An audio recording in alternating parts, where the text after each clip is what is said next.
Well, good morning. It's Friday morning, and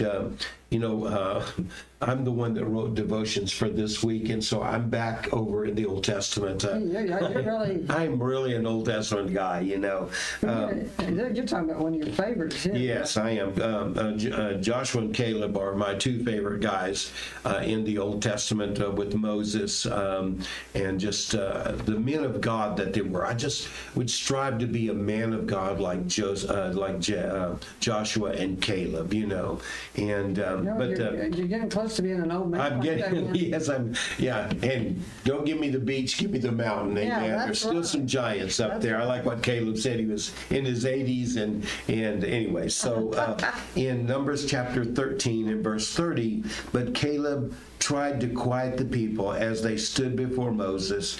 Let us go up at once to take the land. He said, we can certainly conquer it. And I like that. That's the key. The key I put on here, the key to success is to focus on the goal and not the obstacles. Right. Isn't that good, though? Yes. The obstacles in our life, God has a purpose in our life. He has a plan for our life. And that ought to be where we keep our eyes on. That's right. Focus on where you're going. If you keep your eyes on God and where He's taking you, not on how the trip. The journey. The journey. And really, in every journey, aren't there obstacles? Oh, sure that'll come up. And we get so focused on the obstacles that we miss out on the rest of God has for us. It's kind of like driving to church and you think you've left early enough, and then you find out they've got a detour. Oh, yeah. See, there's an obstacle.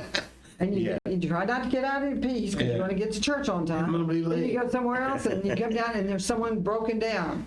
And then you see these obstacles come in our lives just like that. Amen. But we're on this journey and we need to focus on the objective, getting to God where He wants us. So what was God's objective with the children of Israel when He brought them from Egypt? Was to bring them to the promised land, right? Give them that abundant life that He had promised them. We talked about yesterday about complaining and wondering, okay? Yeah. And so finally all of that generation dies off because, I got a new generation. They had to do that. Yes, all but two guys. Yeah. Well, besides Moses, but all but two guys. So would that mean their wives too, probably? Families? Their family, of course, them and their families, believers. Right.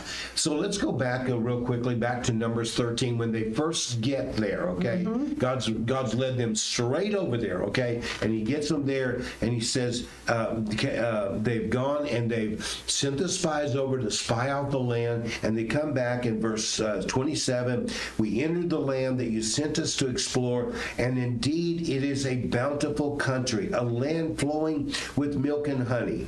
But people living there are powerful, and their towns are large and fortified. And we even saw giants there, the descendants of Anak. And so really the purpose was what? Did God lead them to the promised land? Yes. Is it going to be what He said it would be to them? Yes. But now the obstacles, okay? Right. And so the purpose was for Israel to come into this land and to conquer the land. God was going to be with them to win the battles, but they had to participate. That means they have to overcome. We always say this all the time. We get a testimony because of a test, That's right? You wouldn't have a testimony because we've without a test. overcome something, an obstacle in our life. That's right.